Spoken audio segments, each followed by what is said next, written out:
You're sitting there relaxing, watching TV after work, and an ad comes on for a drug that you may have never heard of before. You know the TV commercials that make medicine look fun and sexy, right?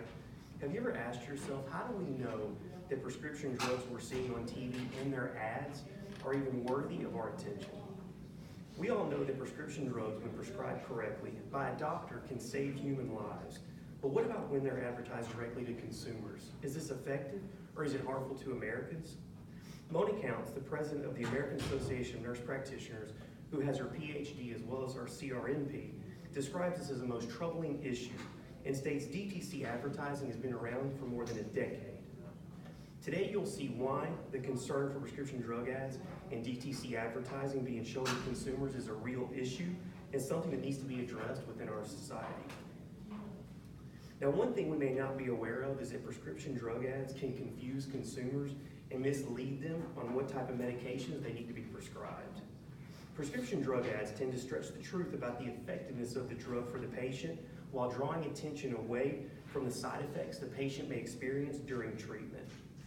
We hear from Joseph Ross, an associate professor of medicine and public health at Yale University, that a new study he led found U.S. authorities take such a lackadaisical approach to so-called direct-to-consumer drug ads that many of the commercials violate federal guidelines, and unsurprisingly, the quality of information prescribed is alarmingly low. If we think about it, the main purpose of a prescription drug ad is to sell a medication to a consumer, correct? But ask yourself, during this so-called prescription drug ad we're watching, are they misinforming the patient and creating dishonesty within the ad? This is something that physicians and prescribers are constantly arguing and advocating about in studies all over the country. In fact, researchers at Dartmouth College in New Hampshire and the University of Wisconsin-Madison decided to check up on what drug companies say in their US TV commercials. Their findings suggest a frequent disregard for the truth. In fact, they say 60% of prescription drug ads and 80% of over-the-counter ads were found to be misleading or false. Within the debate about information and data in DTC advertising, there's also growing concerns among healthcare providers and consumers about the affordability of prescription drugs and whether marketing by drug companies inflates medication costs. The American Medical Association just last November voted in support of banning DTC direct-to-consumer drug advertising. In a statement following the vote in November, AMA's board chair-elect Patricia Harris, who's a doctor, said, "Support for an advertising ban reflects concerns among physicians about the negative impact of commercially driven promotions and the role that marketing costs play in fueling escalating drug prices. In fact, pharmaceutical advertising has grown more in the past 4 years than any other leading ad category," said John Swallen, who's the Chief Resource Officer at Kantar Media, a consulting firm that tracks multimedia advertising. In fact, it exceeded over $6 billion last year, which is up over 5% from 2015, Kantar research shows. When we couple the issues above together, we see why DTC advertising and prescription drug ads can be such a dangerous path to go down for consumers and how costly it can be. Only 2 countries permit DTC drug ads, the US and New Zealand. Every other nation has concluded that it's unwise and irresponsible to pitch potentially dangerous medications to people lacking the medical training to make these smart decisions.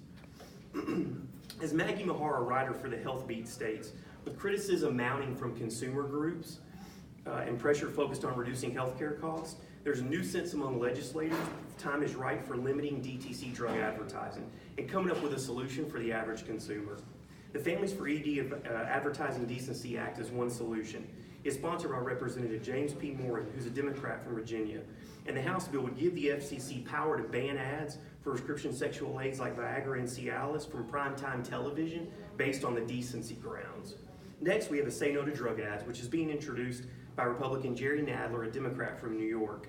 The legislation would amend the tax code so that the drug companies could no longer deduct DTCA spending as a business expense. Now, Milton Parker, who's a doctor, a renowned clinical investigator, and doctor with Baylor University, also provides us with 2 more proposals to curtail DTC advertising. The first is to require the manufacturer to describe the size of the expected benefit to the patient.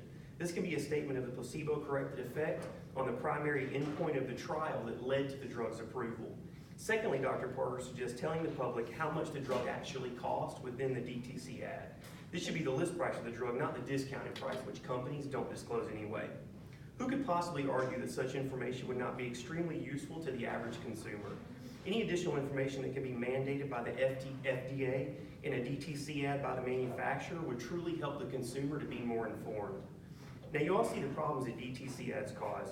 Join me in supporting a few of the initiatives above to address the issue of DTC advertising. As time goes on, do we really want to put our family's prescription drugs in the hands of our entertainment industry's advertising? I think we can all agree the doctors and physicians who take care of us daily should be making those decisions.